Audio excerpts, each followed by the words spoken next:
Welcome back to the Warbird Mistress. Today is Wednesday, the 14th of January, 1942, and this is A Walk Through the War.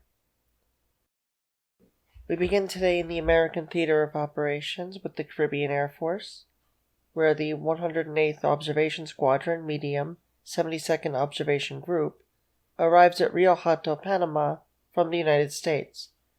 They fly O-47s on patrol for submarines until November of 1943. Turning north to Washington, D.C., the Arcadia Conference ends after having begun on 20th December 1941. Plans have been developed for the proposed Anglo-American offensive against Germany, and the Combined Chiefs of Staff has been created. This body is designed to direct the U.S.-British war effort at the strategic level, and the determination is made to make efforts against Germany while containing the Japanese offensive in what becomes known as the Germany First Plan. Today also sees Colonel Claude Duncan leave Washington for Britain to prepare for the arrival of what will become known as the Shadow Staff of Bomber Command. These American officers will learn from their British counterparts how the war has been conducted and how best to use American assets in the prosecution of war against Germany. Moving across the world to the Southwest Pacific Theater of Operations with the Far East Air Force.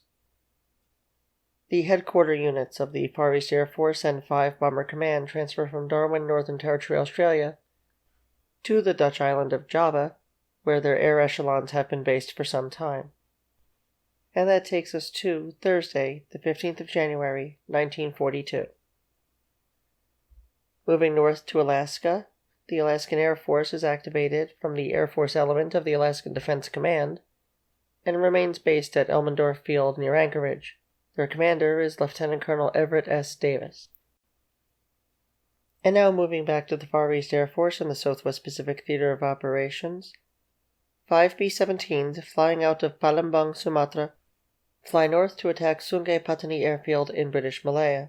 A highly modern airfield at the onset of the Pacific War, she was home to 2-1 and 2-7 squadrons, with 1 dozen F-2A3 Buffaloes and another dozen Blenheim 1F, respectively, as well as a complete set of radar. The airfield had come under attack only hours into the war in the Pacific, while unprotected due to the British failure to enact Operation Matador, the preemptive strike against Japanese air and naval assets in and around French Indochina, should invasion appear imminent. The perfect timing of the attack was also blamed on local intelligence, most likely members of the Tortoise Society, the notorious pro-Japanese Fifth Column that had been operational throughout the Malay Peninsula for some time. After the outbreak of war, the Society members had acted as guides and spies for the Nipponese invaders.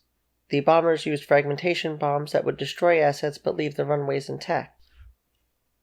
Though unserviceable after the early decapitation and asset denial strikes designed to achieve rapid dominance, the airbase returned to full operation immediately following its capture only days later. British demolition attempts had also been unsatisfactory, and the Japanese not only returned to operational status, but also benefited from over 200,000 gallons of petrol left behind to be captured. The British had also left construction apparatus and materials around the airfield perimeter, which allowed the Japanese to quickly repair the craters and return the airbase to operational status. Though relatively undefended at the time, today's bomb raid did no damage of any significance to the field, as the Japanese tide continues to sweep over the Southwest Pacific. And that was Thursday, the 15th of January, 1942. Thank you for continuing to tune in to this walk through the war, a day-by-day experience of watching the world through the eyes of the United States Army Air Forces as they go through World War II. Until next time, this is Claire, and I am the Warbird Mistress. Take care.